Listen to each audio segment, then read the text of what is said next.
Il peut arriver quelquefois que les images choisies ne soient pas tout à fait à notre goût. On parle alors de réglage de l'image. Les commandes de réglage de l'image se retrouvent sous l'onglet Images, au niveau de la symétrie, rotation, inclinaison, et au niveau de l'onglet Réglages, où on le retrouve la luminosité, les teintes, etc.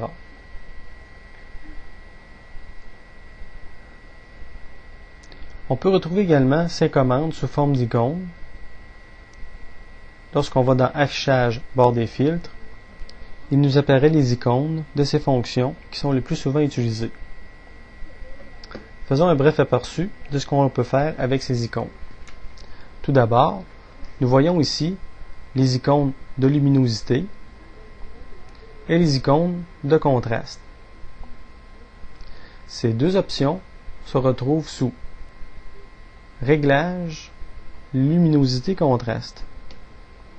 Donc, ici, je pourrais augmenter la luminosité de mon image et aussi augmenter ses contrastes.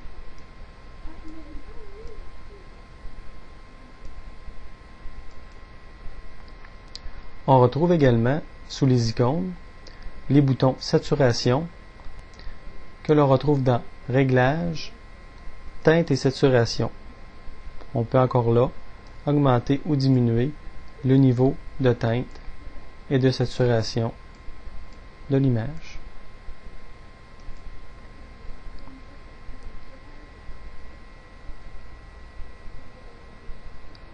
Si votre image est trop sombre ou trop claire, vous devez d'abord effectuer une correction gamma à l'aide des boutons gamma.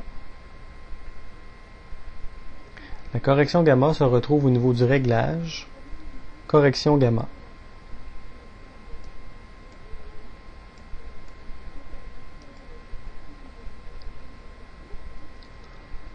On retrouve également des options fil telles le niveau de gris, photo ancienne,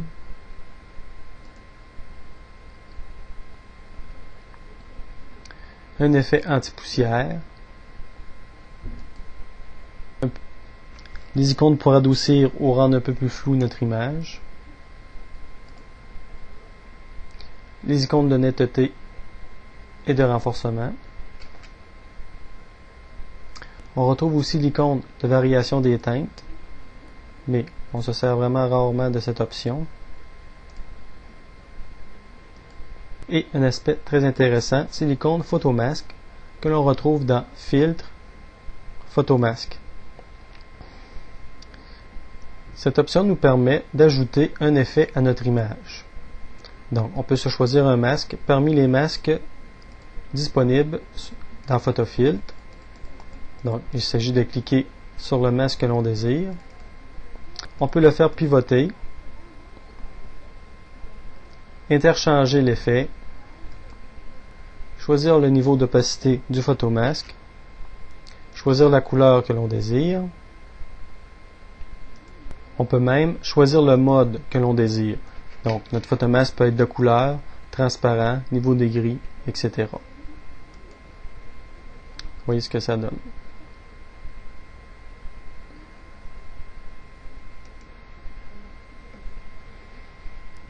On a aussi les icônes de symétrie que l'on retrouve dans Images, symétrie verticale et horizontale.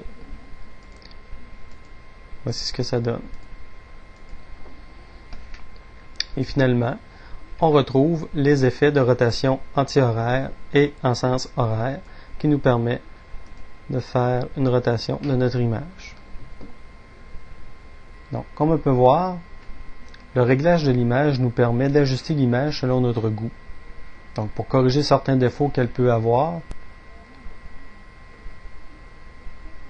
ou tout simplement pour rehausser son apparence.